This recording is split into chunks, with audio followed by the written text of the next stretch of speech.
All right, the turmoil in Venezuela continues as American politicians up the rhetoric against Nicolas Maduro. Last night, President Trump gave a rallying speech in Miami calling for Maduro to step down and for the end of socialism in Latin America. He urged the Venezuelan military to back self-proclaimed President Juan Guaido. This as Guaido himself calls on the U.S. to release some $3 billion to his makeshift administration. Joining us now to discuss, political analyst Jim Kavanagh. In your most recent write-up in Counterpunch, you called this move by the Trump administration nothing more than overt imperialism. Can you explain your assertion to us? Well, it's so overt, I don't think it needs too much explanation. I mean, when you have the President of the United States decreeing by edict who is the President of Venezuela, some guy who most 80% of Venezuelans hadn't heard of and who had not run an election, had gotten 0% of the vote, and the President of the United States just decrees that the guy who got 68% of the vote didn't count, and the guy he wants to be president is president. When the President of the United States gets on television, as he did yesterday, and demands of the military in Venezuela to help overthrow the democratically elected government, and his national security advisor, John Bolton, is personally threatening the families of the military. You know, this is colonialism, imperialism, going back to, you know, there's a history of this in Latin America with the United States, going back to the Spanish-American War. And it's kind of embarrassing the level at which it's so blatant here. As I said, it's almost as if the British government decided today to declare who the Prime Minister of India is going to be. That's 19th, early 20th century stuff. That's not supposed to be happening in 2019. We're here to proclaim a new day is coming in Latin America. It's coming. He would rather see his people starve than give them aid.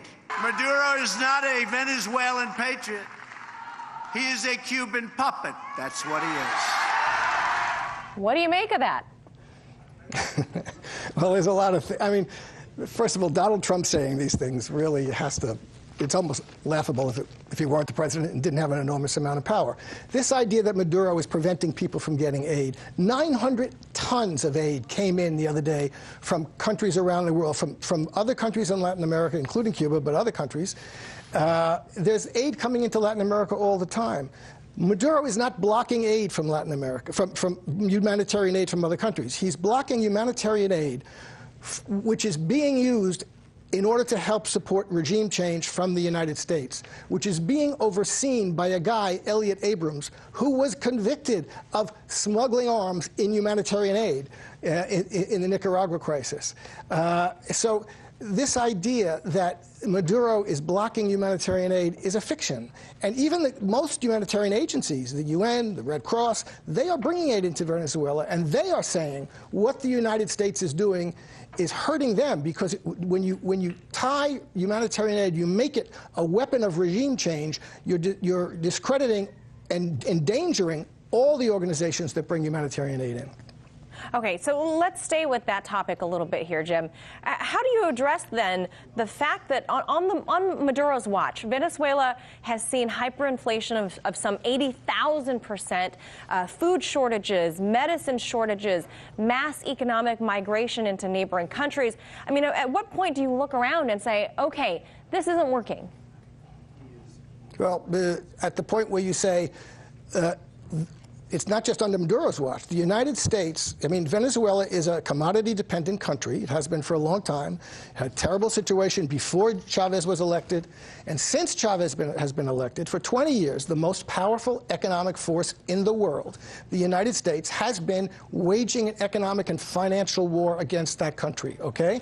So the UN rapporteur for Venezuela said that the United States sanctions were humanitarian crimes and could be considered crimes that could be brought before the International Criminal Court.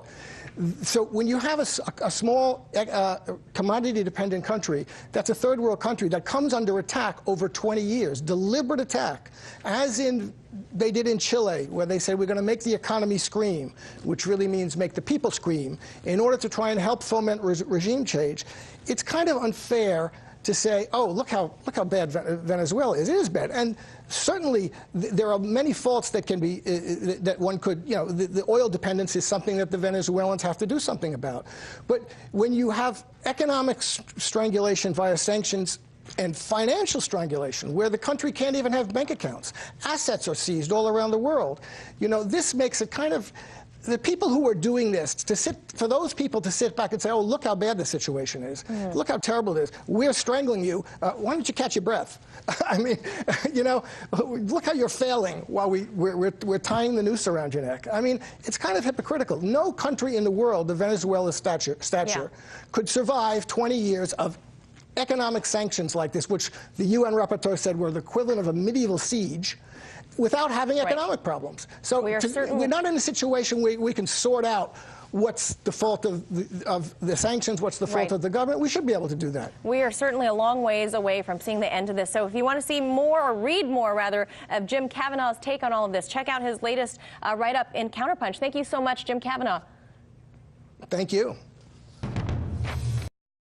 Hey YouTube, thanks for checking out our channel. We hope you enjoyed the video. We have tons of content for you just like this. For more of RT America's one-of-a-kind news and analysis, be sure to subscribe and never stop questioning more.